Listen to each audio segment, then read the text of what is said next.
You and the school may not always agree on every detail in your child's IEP. So if you're having trouble working things out, it's good to know what your options are for resolving a dispute. And I'm going to explain them to you. From the Understood Podcast Network, this is Understood Explains, IEPs.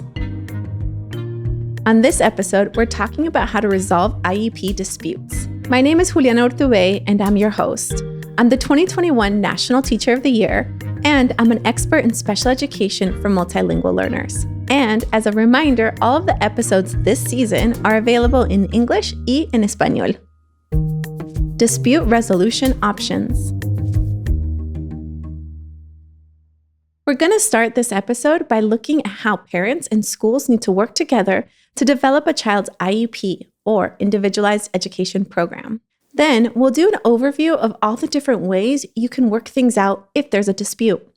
And after that, we'll talk about 3 common situations where disagreements tend to happen and what you can do about it. Okay, so the big picture here is that you have the right to disagree with the school about any part of your child's IEP. The Individuals with Disabilities Education Act, or IDEA, is very clear that you're a part of the team that develops the IEP. You have to be invited to all IEP meetings.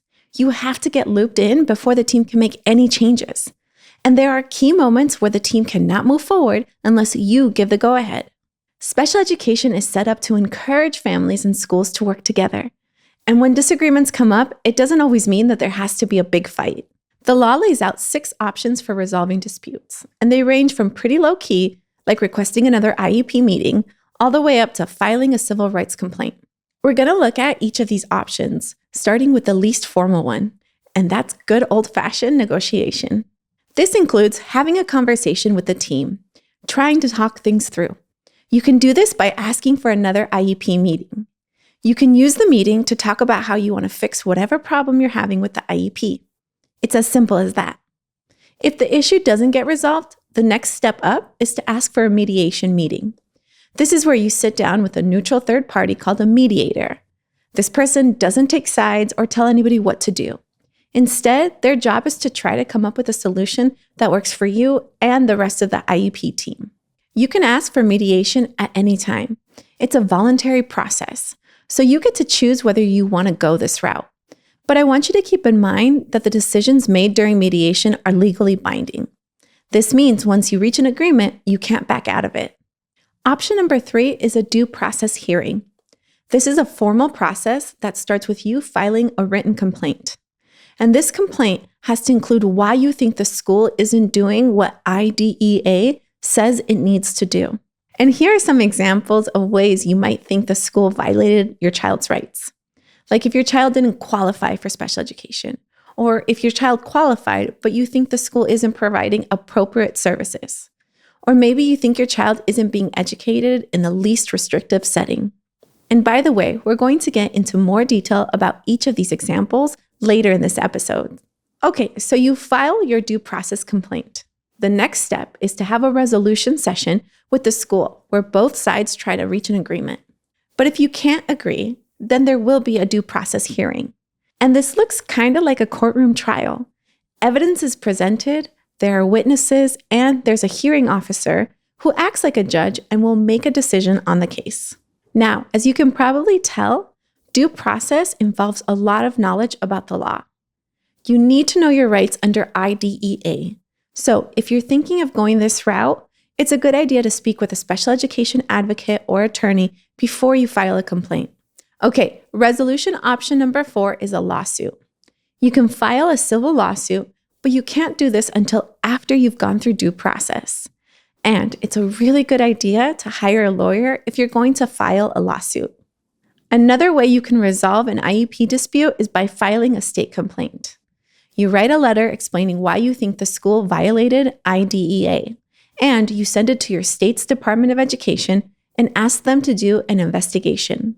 You can file this complaint on your own, or you can file it with other parents if you see a situation at school that affects more than just your child. Once a complaint is filed, the state may investigate and decide if the school violated the law. The last dispute resolution option I want to mention is filing a civil rights complaint. This option is similar to filing a state complaint, But this one escalates the issue even higher, to the federal government. You send the complaint to the U.S. Department of Education. Then its Office for Civil Rights, or OCR, will decide whether to investigate the school. Okay, so those are the 6 main options for resolving an IEP dispute. And I get that most of these options sound very formal. But I want to emphasize that the first option, negotiation, includes a bunch of informal strategies that can help you work out a dispute. There's a good understood article outlining these options, and I'll put a link in the show notes. Disagreeing about your child's evaluation results. Now that we're done with the overview, I want to talk about 3 common things that can lead to a dispute between families and schools. And the first one is disagreeing about your child's evaluation results. It can be frustrating to go through a lengthy evaluation process only to be told that your child doesn't qualify for special education. Or maybe your child qualifies, but the results don't seem to accurately describe your child. If you disagree with the results of your child's initial evaluation, you have the right to request what's called an independent educational evaluation, or IEE. The school must consider the results of the IEE, and these results can also be used as evidence if you end up using a formal dispute resolution option, like a due process hearing. Broadly speaking, families get IEEs if they think the school didn't test the right things, didn't test in the right ways, or aren't interpreting the results correctly. And let me give you a couple examples. Let's say you requested an evaluation for anxiety and trouble staying focused, but your child was only tested for academic challenges. Or maybe your child was only evaluated in English and not in their home language. Whatever the reason, you have the right to get an IEE. You'll most likely have to pay for it, but there are some situations where the school may be required to cover that cost. I'll put a link in the show notes if you want to learn more about IEEs, including how you can request one at public expense. Another way an evaluation dispute can come up is if the school says your child no longer qualifies for an IEP. You might hear the team refer to this as exiting special education, and it can happen after your child is reevaluated for special education, which happens at least once every 3 years. Now, I know many parents worry about their child's IEP being taken away too soon, but I want you to try to be objective and remember this can be a good thing. If your child has made a lot of progress and is meeting grade level standards, that's a reason to celebrate. I also want to mention that many kids switch from an IEP to a 504 plan, which can offer a lot of the same supports. But if you think your child still needs an IEP, you may want to go get a private evaluation or consider using your dispute resolution options. Changing a child's placement. Another common source of IEP disputes is when the school wants to change your child's placement. This is a term for where your child will be taught. Examples include general education classrooms and self-contained classrooms where all the kids have IEPs. If the school wants to change your child's placement, there are 2 key rights for you to know about. First, your child has the right to be educated in the least restrictive environment. And your child also has the right to stay put while you and the school work out the disagreement. It's important to note the school cannot change your child's placement without telling you ahead of time and giving you a chance to discuss it at an IEP meeting. I want to pause here for a moment and talk about bias. Research shows that students who are Black or Hispanic are more likely to be placed in self-contained classrooms than white students. So parents and guardians of Black and Hispanic kids need to be extra aware and know your rights. In particular, I want you to listen to the previous episode about IEPs and behavioral supports. I also want to mention that placement changes tend to happen slowly. So chances are the team will tell you well in advance. So you'll have opportunities to ask questions and weigh in. Reducing or denying services. Okay, there's one more common reason that families and schools get into disputes, and it's reducing or denying services.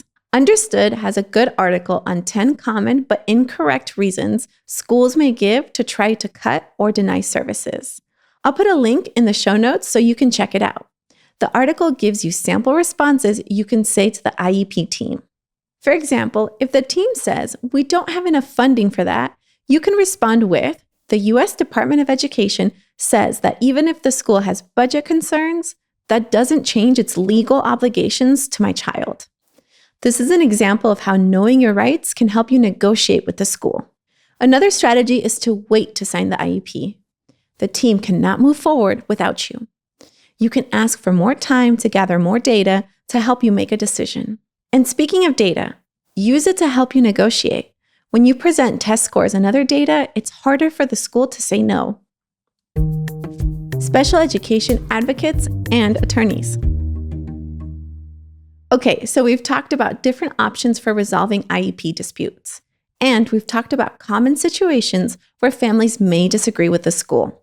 As you think about your options, you might wonder, do I need to hire somebody to help me?